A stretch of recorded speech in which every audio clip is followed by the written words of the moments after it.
Mizigo meli nilionayo imeng'oa nanga, tayari safari ya kwenda juu mbinguni. Safari nayo ya matata na shida, jamani, meli yetu inasukwasukwa, mawimbi ya bahari ni makubwa sana, naona tuko karibu kuvuka ng'ambo.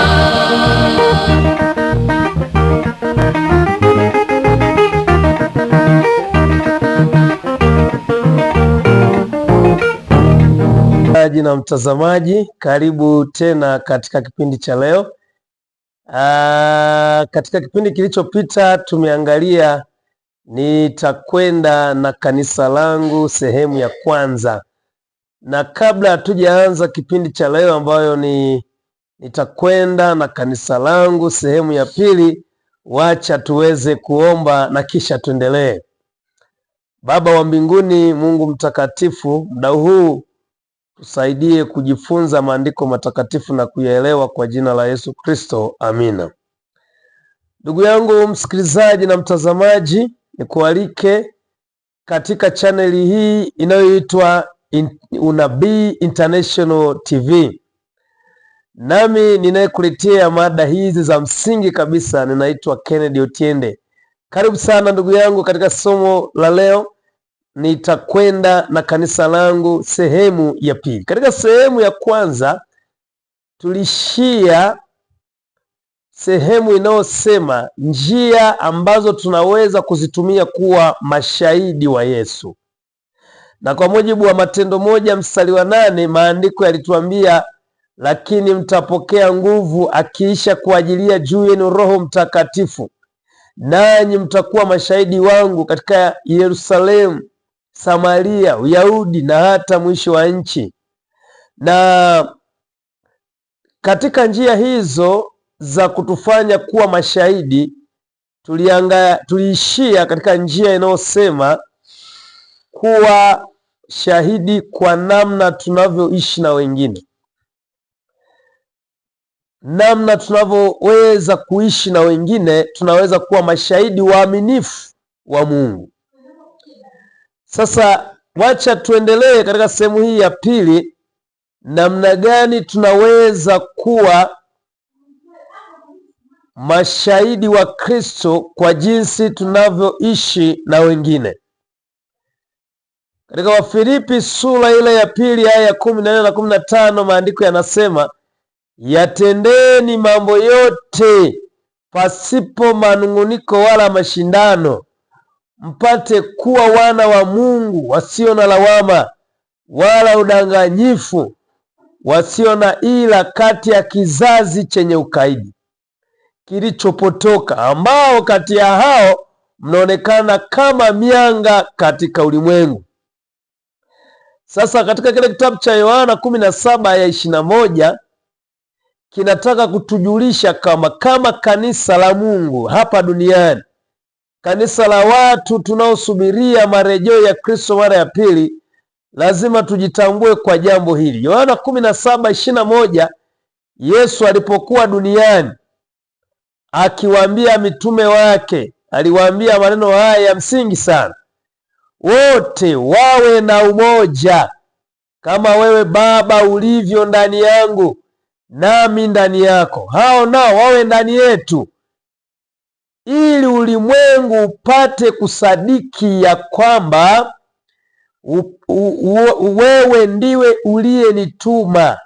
Yesu alitoa wazo la msingi, ombi la msingi sana, akiwaombea wafuasi wake ambao leo ni kanisa lake. na anatusii tuwe na umoja, tuwe na umoja kabisa, na anasema kama ambavyo Baba na Kristo walivyo na umoja.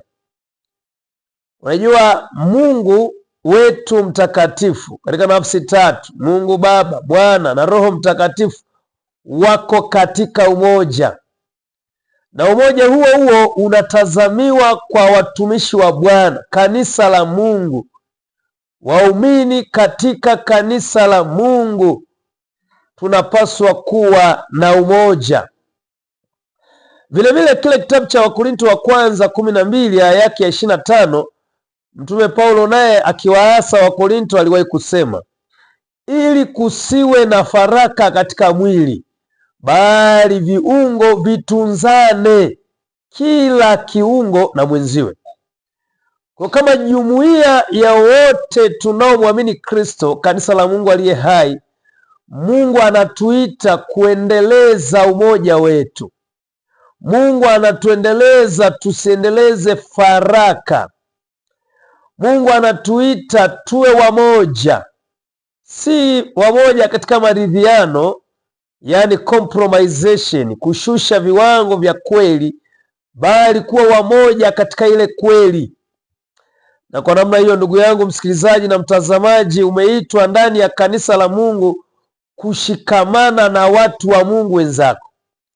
Na wakati mwingine wanaweza wasiwe wakamilifu kama wewe, wanaweza wasiwe na tabia zinazofanana na wewe, lakini wanaweza wakawa na tabia tofauti, lakini ni njema. Lakini Mungu ametuita kushikamana katika karama zetu, talanta zetu, kulijenga kanisa la Mungu, hasa katika wakati huu ambapo Mungu anahitaji uamsho na matengenezo makubwa, atupeleke habari njema kwa ulimwengu ili Yesu arudi mara ya pili. Lakini Isaya 41 mstari wa 6 ana maneno pia mazuri kwa kanisa la Mungu siku hizi tunazoishi. Wakasaidiana kila mtu na mwenzake, kila mtu akamwambia ndugu yake, uwe na moyo mkuu. Naona sentensi ilivyo nzuri. Kumbe unapaswa kumtia moyo mshiriki mwenzako, unapaswa kumtia moyo muumini mwenzako, uwe na moyo mkuu. Na maandiko yanasema wakasaidiana. Cha ajabu, tunaishi katika ulimwengu ambao baadhi ya watu husubiri wengine waanguke dhambini ili wawacheke, ili waseme tulijua tu. Hatupaswi kusema tulijua tu, tunapaswa kusaidia tunapoona hatari kwa mwenzetu. Lakini tunapaswa kutiana moyo, kila mmoja na mwenzake. Tumeingia katika kanisa la Mungu la kweli, lakini nataka nikwambie kanisa la Mungu la Waadventista wa Sabato, ambalo kwa alimaarufu Ufunuo 12 aya 17 anasema waliosalia.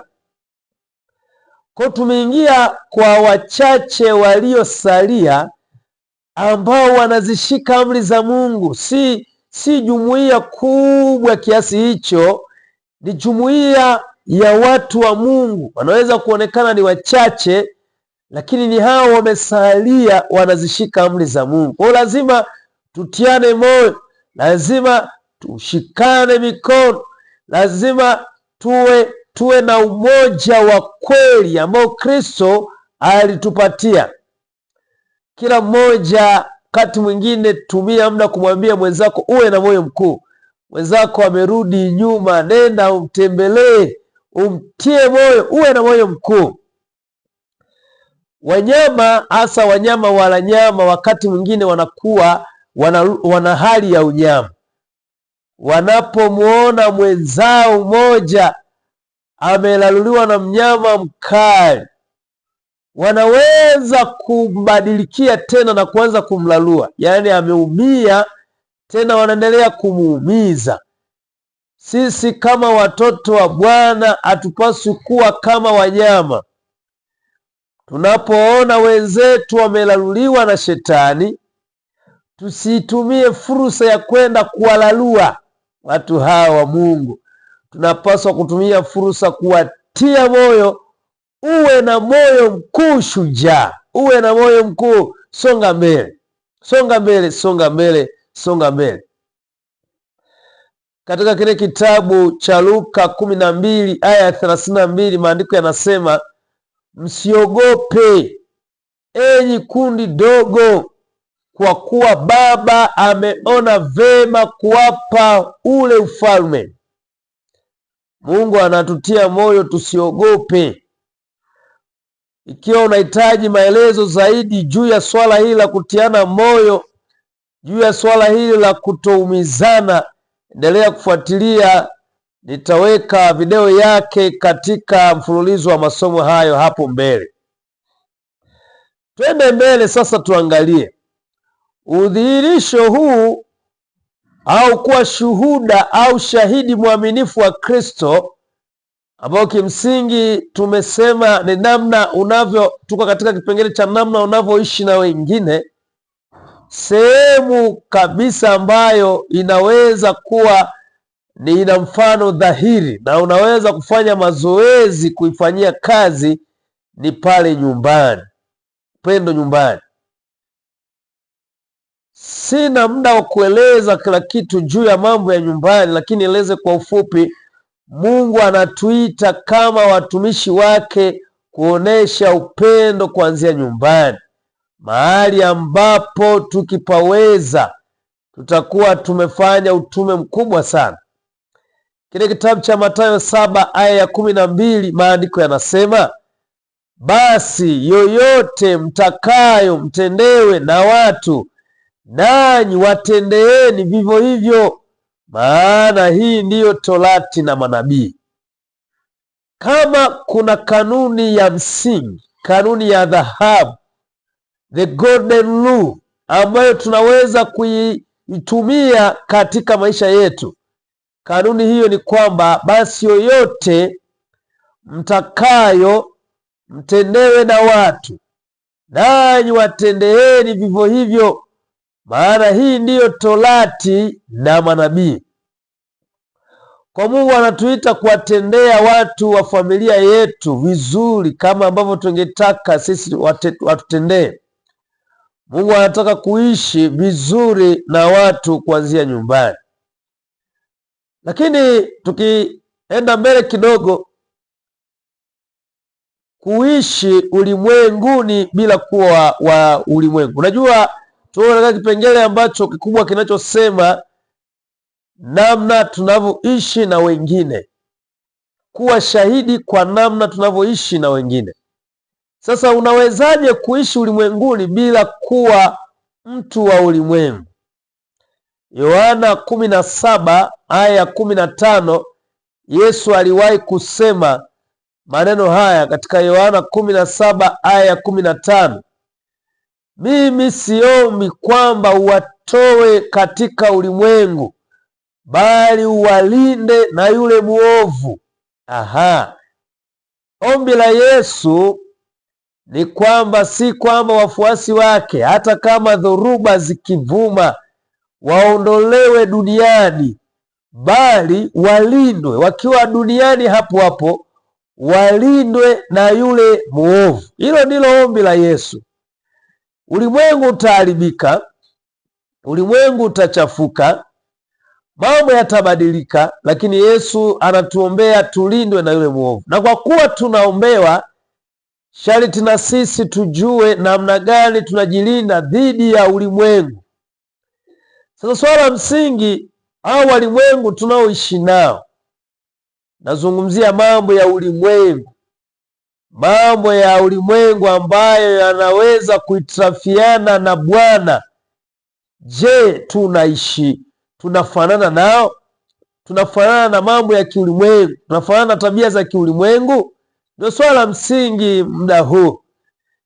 Mjumbe wa Mungu Ellen White katika kile kitabu chake cha ujumbe kwa vijana, ukurasa wa 121 na paragrafu ya kwanza, ametuandikia watu wa Mungu tunaoishi katika siku hizi za mwisho, akituasa vizuri kabisa.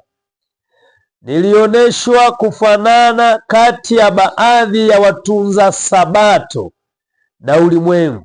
Okay, kumbe sisi watunza sabato, Waadventista wa sabato, huenda kwa namna moja ama nyingine huenda sio wote, lakini baadhi yetu tunaonekana kuchepuka na kuanza kufanana na ulimwengu. Nukuu hii haimfanyi mtu mmoja aone kwamba hafai kabisa, ila nukuu hii inaonyesha uhalisia ili tuweze kubadilika. Na anaendelea kusema, niliona kuwa ni aibu kwa imani yao, aibu kwa kazi ya Mungu. Wanasema uongo dhidi ya imani yao. Wanafikiri hawafanani na ulimwengu, lakini wanakaribiana sana katika mavazi, maongezi na matendo, na ya kwamba hakuna tofauti kati yao. Sikilize ndugu msikilizaji na mtazamaji, nukuu hii inasema jambo kubwa sana, kwamba tunasema uongo. Ni aibu sana tunayoionyesha kwa Mungu, maana inaonekana tunasema uongo dhidi ya imani yetu. Na wakati mwingine kuna mambo tunayafanya ya aibu kabisa. Huenda tunavaa vibaya, tuna maongezi mabaya, matendo machafu, na tunadhani watu hawatuoni. Na anasema wakati mwingine tunafikiri kwamba hatufanani nao, lakini katika mtazamo wa kiroho tunakaribia kufanana nao sana katika mavazi, maongezi na matendo, na kwamba malaika wanapotazama na Mungu anapotazama anaona hamna tofauti. Ndiyo hali ambayo ulimwengu umefika hapa. Jumuiya ya watu wa Mungu, baadhi ya watu wa Mungu waaminifu wameanza kuchepuka katika mazungumzo yao, wanazungumza kama walimwengu, katika mavazi yao wanavaa kama walimwengu, katika matendo yao wanatenda kama walimwengu, na sasa inaonekana hamna tofauti. Na ndiyo sababu injili inakuwa ngumu. Hata unapopanga mkutano mkubwa wa injili, mavuno yanakuwa ni kidogo, kwa sababu tumeamua kufanana nao. Masaa haya Mungu anatuita kwamba tusifanane na ulimwengu. Acha tuendelee. Niliwaona wakipamba mili yao inayokufa, ambayo wakati wowote naweza kuguswa na kidole cha Mungu na kulazwa kwenye kitanda cha maumivu. Wacha nikazie kufanana na walimwengu katika mavazi, maongezi na matendo. Katikati ya juma unavaa nini? Wakati mwingine kumekuwa na desturi za kuvaa nguo wanawake wanavaa nguo zinazowahusu wanaume, na wanaume wanavaa nguo zinazowahusu wanawake, na hiyo imeleta aibu. Na tunaishi katika ulimwengu ambao watu kwa visingizio mbalimbali vya kazi, hali ya hewa na kadhalika, utamkuta mwanamke atavaa suruali imembana kabisa, na atasema unajua, kulingana tu na hali. Lakini nataka nikutie moyo, nguo yoyote ambayo haimstiri mtu na kumuonesha viungo vyake haifai. Lakini pia suruali ikiwa katika mazingira ya kawaida kabisa, haikupaswa kuvaliwa na mwanamke. Si somo langu sana, lakini nataka nigusie kwamba mwanamke yampasa kuvaa mavazi yanayomuhusu mwanamke, na mwanaume avae mavazi yanayomuhusu mwanaume. Na unajua, upo ushahidi mkubwa kwamba suruali ilivaliwa na wanaume. Utakuta katika kile kisa cha wale vijana watatu waliotupwa katika tanuru la moto, maandiko yanaonyesha walikuwa wamevalia suruali zao na kanzu zao. Lakini upo ushahidi mkubwa kwamba sketi zilivaliwa na wanawake. Kwa sababu si somo letu, wacha tuendelee mbele, lakini maana yangu kubwa ni hii: namna tunavyovaa tunawafanya watu washindwe kutofautisha kwamba hawa ni watu wa Mungu au hawa si watu wa Mungu. Mbona tunafanana nao tu? Lakini matendo, uvunjifu wa amri ya 7, usizini, umekuwa kawaida miongoni mwa watu wa Mungu.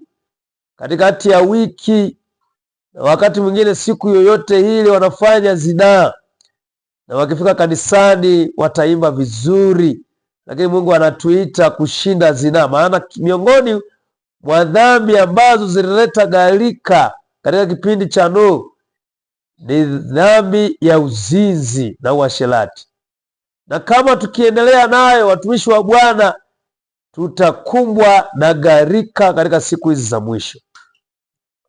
Lakini kama itoshi, zipo dhambi za aina mbalimbali ambazo hata wewe ndugu msikilizaji, mtazamaji unanitazama hapa, unajua ni jambo gani umepungukiwa. Mungu atusaidie kutoka katika mambo ya ulimwengu. Na hicho kilikuwa ni kitabu cha Ujumbe kwa Vijana, ukurasa wa 121 paragrafu ya kwanza. Wacha tuangalie tena mbele. Hatupasi kuwa na maisha ya mfano wa utauwa, kwa sababu sisi ni watumishi wa Bwana, kwa sababu sisi ni kanisa la Mungu aliye hai. Mchumba wa Mungu anatuasa, Ellen White analiasa kanisa la Mungu la kweli, kanisa la Waadventista wa Sabato.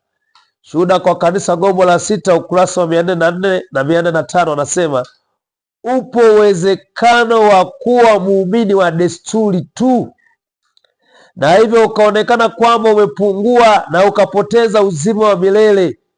Nikutie moyo ndugu msikilizaji na mtazamaji, hebu usiwe muumini wa desturi tu, uwe muumini wa kweli, yaani wa mazoea tu. Unakuwa muumini wa mazoea tu, kwamba nitaenda kanisani, nitarudi, basi na mimi najulikana tu ni mtu wa Mungu.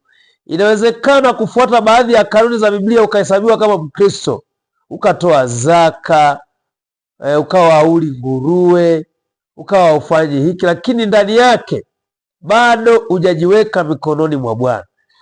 Bali anaendelea kusema, bali ukaangamia kwa sababu huna zile sifa muhimu zilizoko katika tabia ya Kikristo.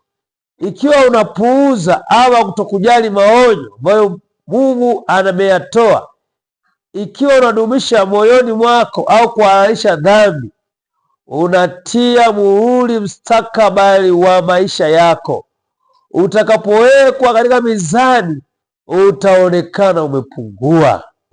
Hii ni sentensi ambayo unapaswa kuizingatia. Neema, amani na msamaha vitakuwa vimeondolewa milele wakati rehema ingalipo, wakati Mwokozi akifanya upatanisho. Hebu na tuifanye kazi makini kwa ajili ya kuupata umilele. Tie moyo ndugu yangu Mwadventista msabato mwenzangu, na yeyote anonisikia, Yesu anasema hebu na tufanye kazi, tuifanye kazi makini kwa ajili ya kuupata uzima wa milele. Hebu tujiandae, hebu tuwe watu wa Mungu kweli kweli, wenye mfano wa kweli. Wakati mwingine baadhi ya watu wa Mungu wamekuwa na namna, wengine wanafanya uzinzi kisirisiri, wanakunywa pombe kwa kujificha, wengine wanaweza kuwa na mitindo ya kidunia katikati ya juma, na ikifika siku ya Sabato basi wanakuwa kama watu wa Mungu. Nataka nikutie moyo, huna haja ya kufanya hayo, huna haja ya kufanya hayo. Hebu jitoe kuwa mtu wa Mungu, maana wewe tu ni hubiri kwa watu wengine. Hubiri nalo hubiri kwa wengine, hebu liyo hubiri katika maisha yako. Let you be the sermon, uwe hubiri. Na kwa namna hiyo Mungu atusaidie. Wakati mwingine tumedanganywa na sherehe za dunia hii. Unapoalikwa kwenye sherehe, bado jua malaika na Mungu, mbingu nzima inakuangalia. Wewe ni tamasha, unatazamwa kila kona, kama ni kamera za mbingu ziko pale. Sasa fanya ukijua unamtumikia Bwana, maana Wakorinto wa kwanza 10:31 anasema, basi mlapo au nywapo au mtendapo neno lolote, fanyeni yote kwa utukufu wa Mungu. Ukialikwa harusini, umtukuze Mungu. Sio ukiona wengine wananengua na unaenda unanengua, unasema leo ni furaha. Sio ukiona wengine wanacheza na kufurahia miziki ya kidunia, na unasema sasa ngoja niende nikashughulike, maana ni leo tu. Ukiona watu wao katika hali fulani isiyopendeza, na wewe unasema basi kwa sababu ni leo tu. Mungu anataka uwe mtoto wake siku zote za maisha yako, sio siku moja tu, siku zote, siku zote. Ungana na Yusufu ambaye aliwahi kusema, nitendeje ubaya mkuu namna hii nikamkose Mungu? Mahali popote ulipo. Lakini wakati mwingine kwa bahati mbaya, wengine wamekuwa washabiki hata wa mpira, washabiki wa michezo ya bondia, wengine wamekuwa watazamaji maarufu wa filamu na mambo ya kidunia. Mambo haya hayamfurahishi Mungu. Anapotazama watoto wake ambao watakuwa mashahidi wake, anashangaa. Hebu sikiliza nukuu hii ambayo Ellen White anaiandika katika kile kitabu cha Wazee na Manabii, kitabu cha pili, kile kitabu cha pili, au unaweza ukasema sehemu ya pili, Wazee na Manabii, ukurasa wa 100, paragrafu ya pili. Anasema maneno haya: maburudisho mengi ambayo ni maarufu duniani leo, hata miongoni mwa wale wanaokiri kuwa Wakristo, huelekea katika mwisho ule ule sawa na yale ya wapagani. Opera, michezo ya kuigiza, pamoja na maonyesho yake ya kuvutia sana, na mziki wa kutia wazimu, dansi ya vinyago na dansi, meza za kuchezea karata, Shetani huzitumia katika kubomoa vizuizi vya kanuni, hivyo kufungua mlango kwa ajili ya uendekezaji wa tamaa za kimwili. Wakati mwingine unamfungulia Shetani mlango kwa vitu unavyofanya, michezo unayoshiriki, maigizo unayoshiriki, vitu unavyotazama, vinafungua mlango, vitu visivyo sahihi vinafungua mlango wa majaribu, vinafungua mlango kwa ajili ya Shetani. Anaendelea kusema, katika kila kusanyiko la sherehe ambapo kiburi kinalelewa, hawamu ya vyakula huendekezwa, ambapo mtu huongozwa katika kumsahau Mungu na kuacha kuona vitu vyenye manufaa vya milele, hapo Shetani anazungusha minyororo yake kuizunguka roho. Nikutie moyo ndugu yangu msikilizaji na mtazamaji wa channel hii ya Unabii International TV kwamba Yesu anakuita kuwa shahidi wake mwaminifu. Hatuwezi kuwa shahidi tukiwa katika sanamu za watu wengi zilizowakumba. Kwa mfano, katika dunia ya leo kumekuwa na sanamu nyingi zinazoteka vijana na wazee, filamu, uwanja wa filamu, maigizo, vichekesho, ushabiki wa mipira. Na wengine wanasema unajua lazima ushabikie mpira, unajua ni muda wa kufurahi, kurefresh. Biblia inayo mambo mengi ya kurefresh, lakini bado unaweza ukarefresh kwa kwenda huko, kwenda kando kando, wenda kaenda milimani huko na familia yako karefresh.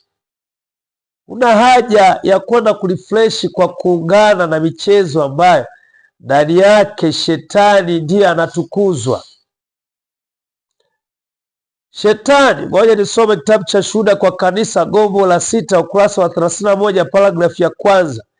Shetani anaona kwamba wakati wake ni mfupi na ameweka mawakala wake wote kazini ili kwamba watu wadanganywe, wadanganyike na wakamatwe mpaka rehema itakapokwisha na mlango wa rehema ufungwe milele.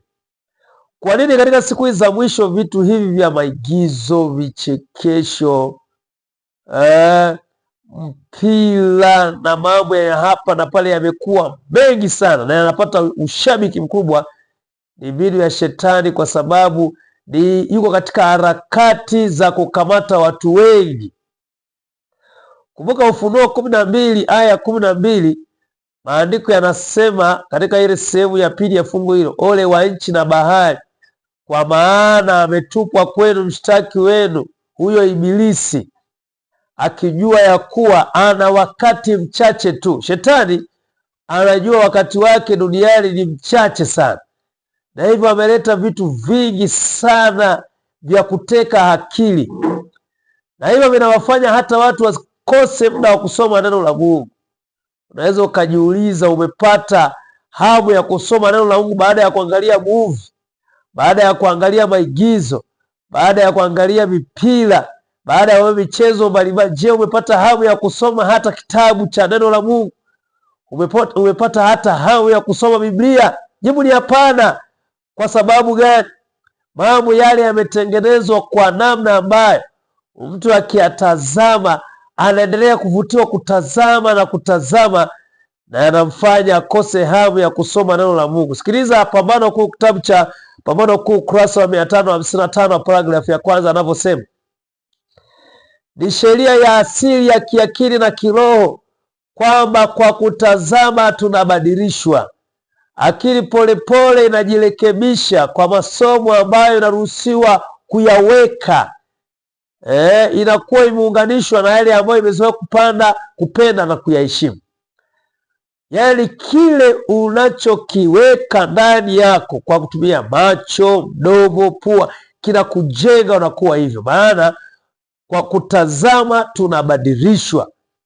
Kwa hiyo ndio sababu leo tumekuwa hata na mazungumzo yanayofanana na waigizaji.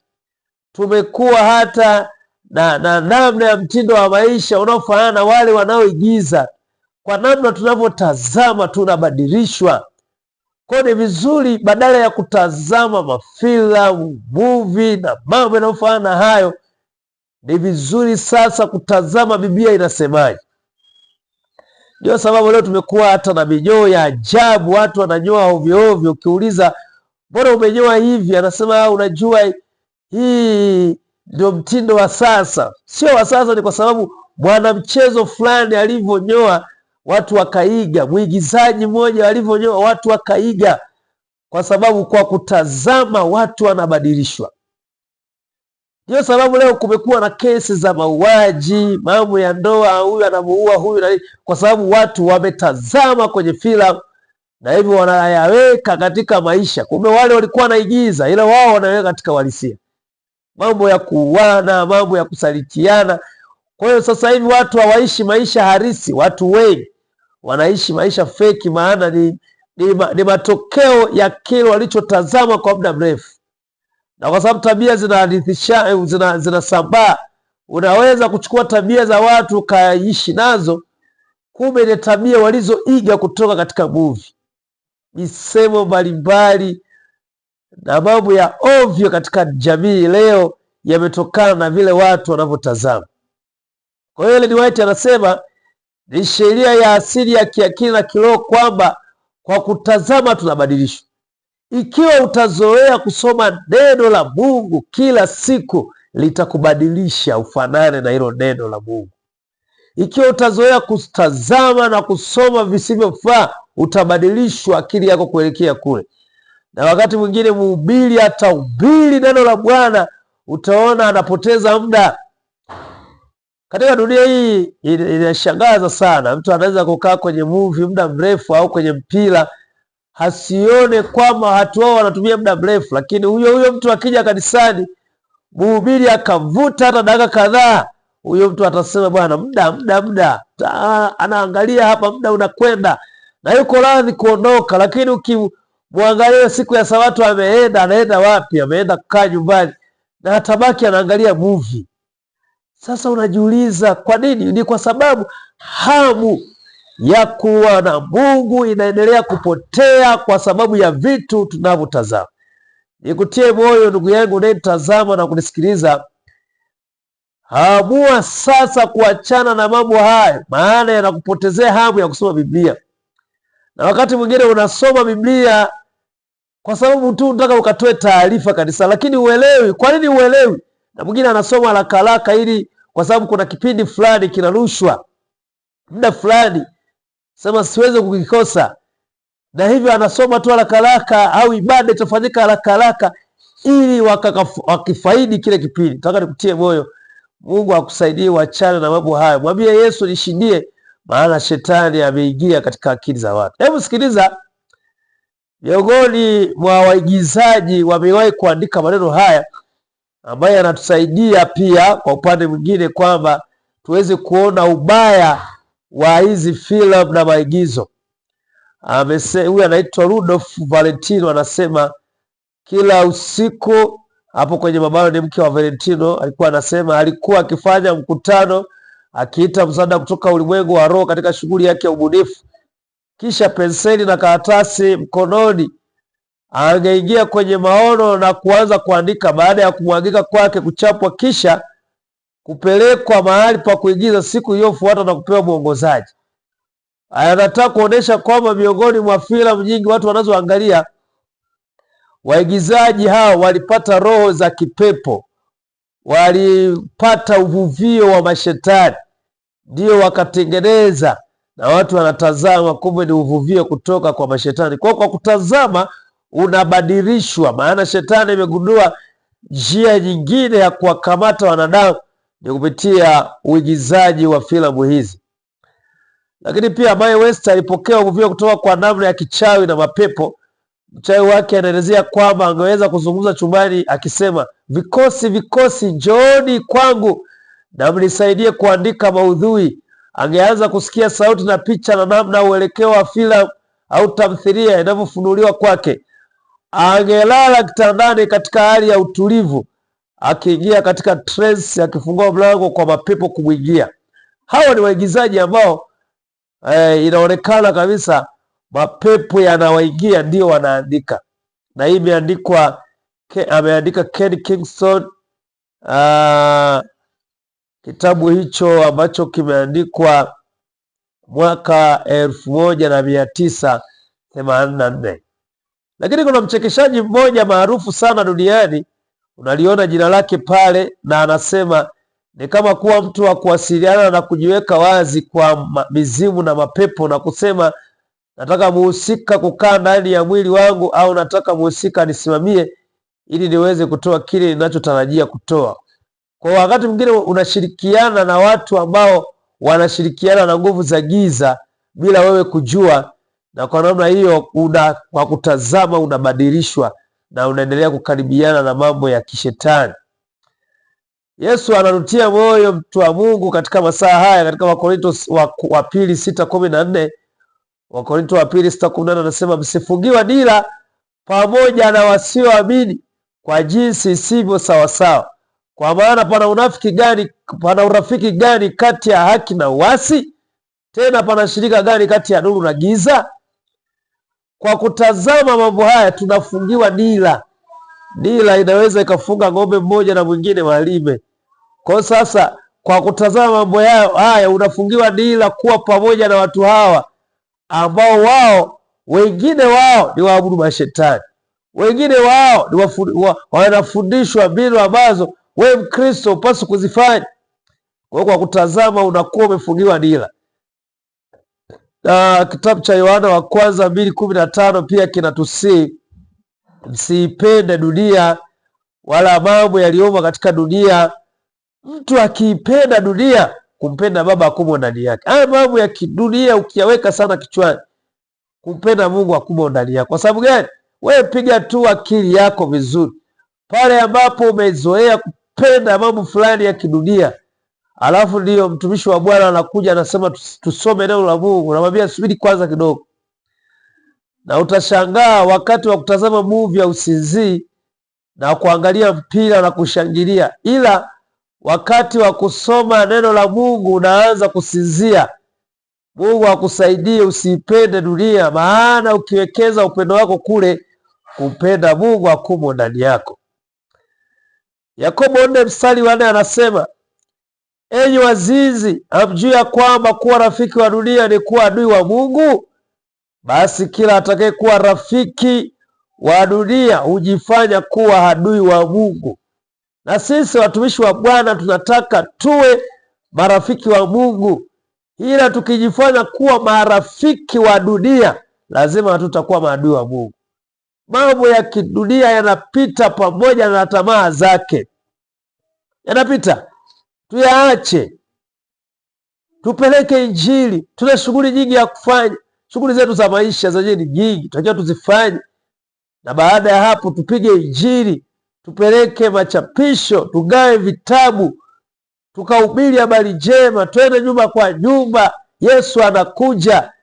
Yesu anashangaa watu waliowaachia kazi wako wamestarehe, tena wamekaa kwa uvivu kabisa, wakifurahia tamthilia, wakifurahia muziki ya kidunia, wakishangilia wacheza muziki, wakishangilia wacheza mpira, na wakiona ndio starehe.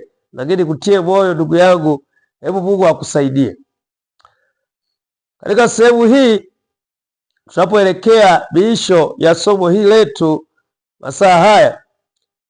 Wacha niende hapa katika kile kitabu cha Efeso sura ile ya 6 mstari wa 10 hadi wa 13. Yesu anarutia moyo mtumishi wa Bwana, hatimaye mzidi kuwa hodari katika Bwana. Kutie moyo, hebu zidi kuwa hodari ndugu yangu. Wewe sio mtu wa pekee, wewe ni Mwadventista, wewe ni mtu wa Mungu, wewe ni shujaa. Umewekwa duniani kupeleka Injili, umewekwa duniani kuishi maisha yale ambayo Yesu anataka tuyaishi. Anasema hatimaye mzidi kuwa hodari katika Bwana na katika uwezo wa nguvu zake.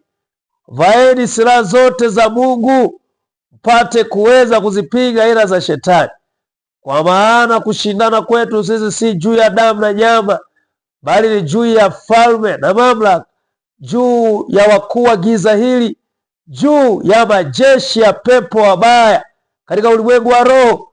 Kwa sababu hiyo twaeni silaha zote za Mungu mpate kuweza kushindana siku ya uovu, na mkiisha kuyatimiza yote kusimama. Yesu anatuita kuvaa silaha, kuwa watu wa maombi, kusoma neno, kushindana katika vita hii. Tuko na vita na Shetani. Hatuwezi kuwa upande wa Shetani halafu tukakiri kwamba tuko na vita naye, hapo tutakuwa tumeungana naye Na sasa nitaingia katika sehemu nyingine, namna gani tunaweza kuwa mashahidi wa Kristo ni kwa njia ya kudhihirisha nguvu za Mungu. Hii ni sehemu nyingine, namna ya kuwa mashahidi wa Kristo kwa kudhihirisha nguvu za Mungu. Kitabu cha Marko 16 aya ya 17 hadi 18 anasema, na ishara hizi zitafuatana na hao waaminio, kwa jina langu watatoa pepo, watasema kwa lugha mpya, watashika nyoka, hata wakinywa kitu cha kufisha hakitawadhuru kabisa, wataweka mikono yao juu ya wagonjwa, nao watapata afya. Utie moyo ndugu yangu, Yesu anakuita. Mapepo yanapotokea kwa mtu usikimbie, wewe umebeba uwezo wa Mungu. Omba kwa jina la Yesu, mapepo yaondoke. Watu wanapokuja kwako wanaumwa, kwambia ndugu yangu, nikumbuka katika maombi nilikuwa naenda hospitali. Omba kwa imani, acha kuogopa, omba. Maana Yesu ameahidi katika kitabu cha Matendo 1:10, lakini mtapokea nguvu akiisha kuajilia juu yenu Roho Mtakatifu, nanyi mtakuwa mashahidi wangu. Yesu anasema tutapokea nguvu akiisha kuja juu yetu Roho Mtakatifu. Tumekuwa tukiomba juu ya Roho Mtakatifu muda mrefu, lakini mjumbe wa Mungu Ellen White anasema sio kwamba tunatazamia siku zijazo Roho Mtakatifu waje. Tunapaswa kuwa naye kuanzia sasa. Tunapaswa kumwomba Mungu atupe Roho Mtakatifu, mvua ya vuli, mvua ya masika, ambaye anatusaidia kudhihirisha nguvu za Mungu kwa ulimwengu. Lakini sehemu ya mwisho ya hotuba hii, namna gani tunaweza kuwa mashahidi wa Kristo, namna hii itakuwa ya mwisho, ni kwa kupeleka ujumbe kwa ulimwengu. Kwa kupeleka ujumbe kwa ulimwengu. Petro wa kwanza sura ya 2 mstari wa 9, maandiko matakatifu yanasema, bali ninyi ni mzao mteule, ukuhani wa kifalme, taifa takatifu, watu wa milki ya Mungu, mpate kuzitangaza fadhili zake yeye aliyewaita mtoke gizani mkaingia katika nuru yake ya ajabu. Mungu anatuita sisi ni ukuhani wa kifalme, sisi ni mzao mteule, kwa lugha nyingine peculiar people, peculiar generation. Sisi tumechaguliwa na Mungu, watu maalumu wa Mungu. Tumechaguliwa kupeleka habari njema kwa ulimwengu. Kwa hiyo nikutie moyo ndugu yangu msikilizaji na mtazamaji, kwamba Mungu anatuita tupeleke Injili.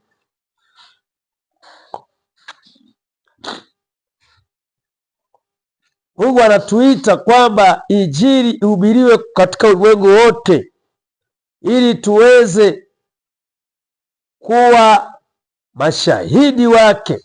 Ni lazima tupeleke Injili.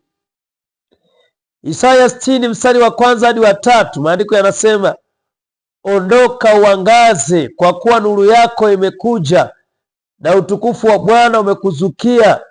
Maana tazama, giza litaifunika dunia na giza kuu litazifunika kabila za watu, bali Bwana atakuzukia wewe, na utukufu wake utaonekana juu yako, na mataifa wataijilia nuru yako, na wafalme kujia mwanga wa kuzuka kwako. Sikiliza ndugu yangu msikilizaji na mtazamaji, Yesu anatuita katika zama hizi za siku za mwisho, katika zama hizi ambazo manabii wa uongo wametokea duniani, katika zama hizi ambazo kweli umefichwa, katika zama ambazo watu wanatafuta kweli. Yesu anatuita kuondoka, kuamka na kwenda kupeleka Injili kwa ulimwengu, maana nuru imekuja. Maandiko tunayo, tumejifunza habari za Yesu, tumejifunza kweli mbalimbali. Itakuwaje tukikaa tu? Yesu anatuita kwamba giza linaifunika dunia. Ndugu zangu, giza kuu linafunika. Unapotazama dunia hii, uongo umeendelea kufunika dunia, manabii wa uongo wameendelea kuongezeka, na hata hawana cha kusema katika neno la Mungu, wana cha kusema kutoka katika maneno yao. Uongo umetapakaa, mambo ya ajabu sana, na watu wenye akili na kufikiri wanaona kwamba hapa tunachezewa. Lakini wapo watu very special people, very peculiar people. Hawa ni watu wa pekee ambao wamepewa ujumbe. Kwa nini tusiupeleke ujumbe huu? Kwa nini tusihubiri ujumbe huu? Kwa nini tusitangaze habari za Yesu? Kwa nini tusiutangaze kwa ulimwengu, watu wapate kujua ukweli? Itakuwa na faida gani kujua Biblia? Itakuwa na faida gani kuwa na roho ya unabii? Itakuwa na faida gani kukariri aya za Biblia alafu wengine haujawapelekea Injili? Itakuwa na faida gani? Itakuwa na faida gani? Anasema giza litaifunika dunia na kabila za watu. Giza, dhambi zinaendelea kuongezeka na kufunika na kutanda, lakini giza la mafundisho ya uongo, ukiangalia katika mitandao ya kijamii unashangaa, na watu wako pale. Mtumishi anaweza kusimama na kuongea mambo ya ajabu, mwingine anaweza akafanya vitu vituko, lakini watu wamejaa katika makanisa. Yesu anatuita, watu wamejaa huko, anataka tuwapelekee habari njema. Sina lugha nzito kiasi cha kufanya uweze kunielewa, lakini Roho Mtakatifu anayeweza kufanya tuelewane atatusaidia kuelewa. Mathayo 28 mstari wa 19 hadi wa 20, kuna agizo la utume kwa watu wote. Basi enendeni, ndugu zangu, enendeni. Yesu anatuita tuende. Enendeni mkawafanye mataifa yote kuwa wanafunzi, mkiwabatiza kwa jina la Baba na Mwana na Roho Mtakatifu, na kuwafundisha kuyashika yote niliyowaamuru ninyi. Na tazama, mimi nipo pamoja nanyi siku zote hata ukamilifu wa dahari. Yesu ametupa agizo twende ulimwenguni, lakini kwa bahati njema na habari njema ni kwamba pamoja na kwamba ametupa agizo, ameahidi atakuwa pamoja na sisi. Ni katika sehemu ambazo, miongoni mwa sehemu nazosoma katika Biblia ambazo Yesu ameahidi kuwa pamoja na sisi katika utume. Sasa kwa nini uogope? Nenda, maana amesema nitakuwa na wewe. Na unajua aya hii ukianzia mstari wa 18 inasema kwamba Yesu akaja kwao akawaambia, nimepewa mamlaka yote mbinguni na duniani. Yesu anarutia moyo, ameshapewa mamlaka, ana uwezo wote. Na baada ya hapo anaagiza, basi twende tukawafanye mataifa yote kuwa wanafunzi. Unajua, kuwafanya watu kuwa wanafunzi sio jambo la siku moja, maana mwanafunzi huwa hahitimu ni kila siku watu wafanywe kuwa wanafunzi, na kwa njia ya maisha yetu watu wajifunze, kwa njia ya maneno yetu watu wajifunze, matendo yetu wajifunze, kwa njia ya namna tunavyofanya mambo watu wajifunze. Lakini haitaishia hapo, kwa njia ya kuwafundisha, kwa njia ya kuwaelekeza. Ametuita tuwafanye watu kuwa wanafunzi kwanza, hajatuita kuanza kuwabatiza watu, kuwafanya watu kuwa wanafunzi kwanza. Kwa hiyo agizo hili halisemi kwamba tutakaa na kusema tunataka watu wabatizwe pia, sasa tufanyeje?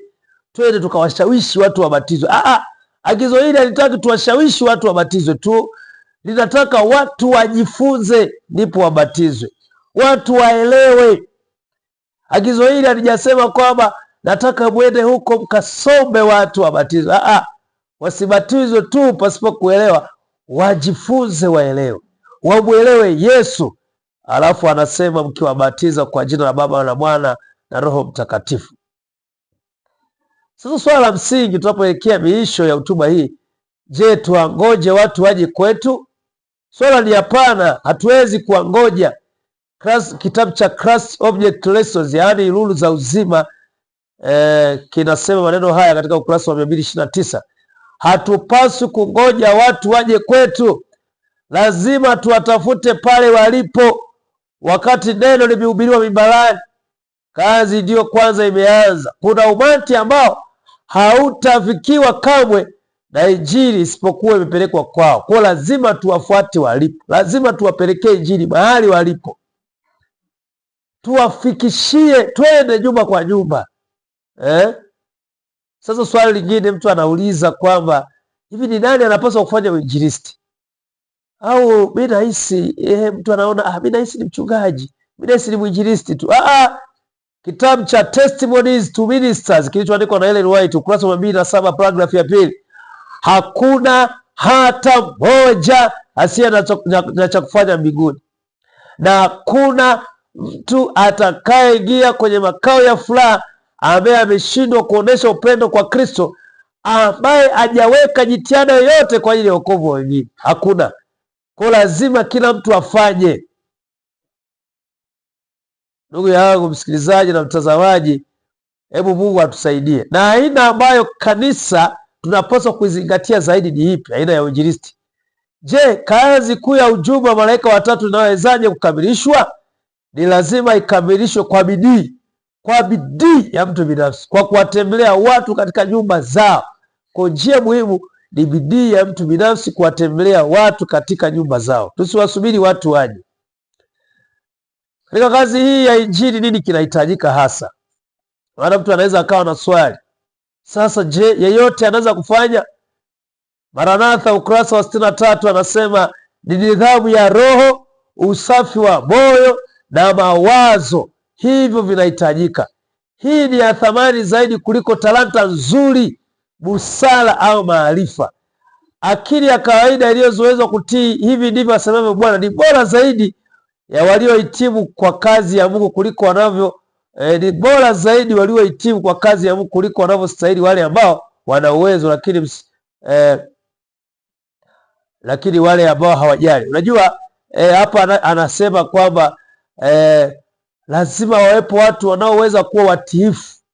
Sasa nini kinahitajika? Swala la msingi ni kwamba ni nidhamu ya roho, usafi wa moyo na mawazo safi inahitajika.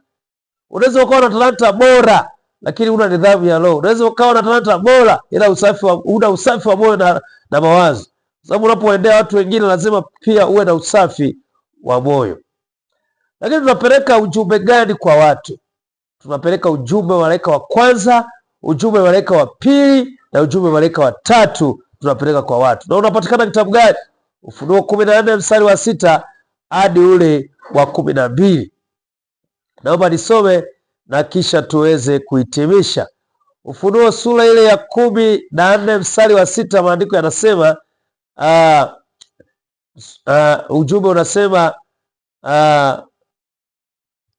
kisha nikaona malaika mwingine akiruka katikati ya mbingu, mwenye injili ya milele, hawahubiria wao wakao juu ya nchi, na kila taifa na kabila na lugha na jamaa, akasema kwa sauti kuu, cheni Mungu na kumtukuza, kwa maana saa ya hukumu yake imekuja. Msujudieni yeye aliyezifanya mbingu na nchi na bahari na chemchemi za maji. Mstari wa 8 anasema, kisha malaika mwingine wa pili akafuata akisema, umeanguka, umeanguka Babeli, mji ule ulio mkubwa, maana ndio ulioonyeshwa mataifa yote mvinyo wa ghadhabu ya uasherati wake. Lakini pia ujumbe malaika watatu nasema, na mwingine malaika watatu akawafuata akisema kwa sauti kuu, mtu awaye yote akimsujudu huyo mnyama na sanamu yake na kuipokea chapa katika kipaji cha uso wake au katika mkono wake, yeye naye atakunywa katika mvinyo wa ghadhabu ya Mungu iliyotengenezwa pasipo kuchanganywa na maji. Katika vipindi vijavyo tutatamani kufafanua jumbe hizi za malaika wa kwanza, wa pili na watatu. Usikose tunapoendelea kujifunza maandiko matakatifu. Ndugu yangu, sasa hadi kufikia hapo tunahitimisha mada yetu inayosema nitakwenda na kanisa langu. Nitakwenda na kanisa langu, na hii ilikuwa sehemu ya pili, na mada hii itakuwa imehitimishwa. Nikutie moyo, maana wakati ni sasa wa kufanya hivyo. Kile kitabu cha Wakorintho wa pili 6 mstari wa 2 anasema, kwa maana asema, wakati uliokubalika nalikusikia, siku ya wokovu nalikusaidia. Tazama, wakati uliokubalika ndio sasa, tazama siku ya wokovu wako ni sasa. Nikutie moyo kwenda na kanisa la Mungu sasa hivi. Usisubiri muda mwingine, usisubiri hadi uzeeke, usisubiri sijui hadi ustafu.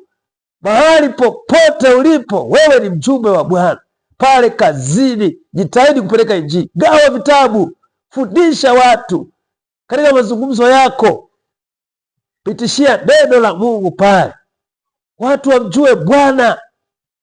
Kazini kwako, nyumbani kwako, majirani zako, kwenye gari lako, weka neno la Mungu nyumbani kwako na uwapelekee watu habari njema.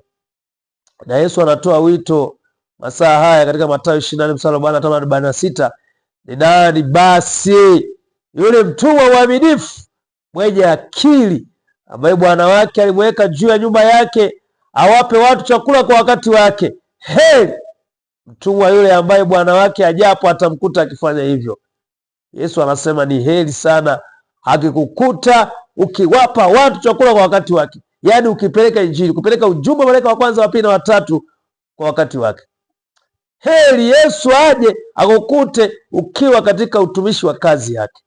Mungu akubariki sana. Usikose kuendelea kusikiliza na kutazama video katika chaneli yetu ya Unabii International TV, na tuombe. Mungu wa mbinguni, tunaomba utusaidie kwenda na kanisa letu la Mungu, kanisa lako, kupeleka Injili, kuishi ukweli, kufanya kazi yako ya Injili na kuandaa wengi kwa ajili ya marejeo yako mara ya pili, Yesu, lakini akujiandaa na sisi kwa ajili ya kuja kwako mara ya pili. Bariki ndugu msikilizaji na mtazamaji kwa jina la Yesu, amina.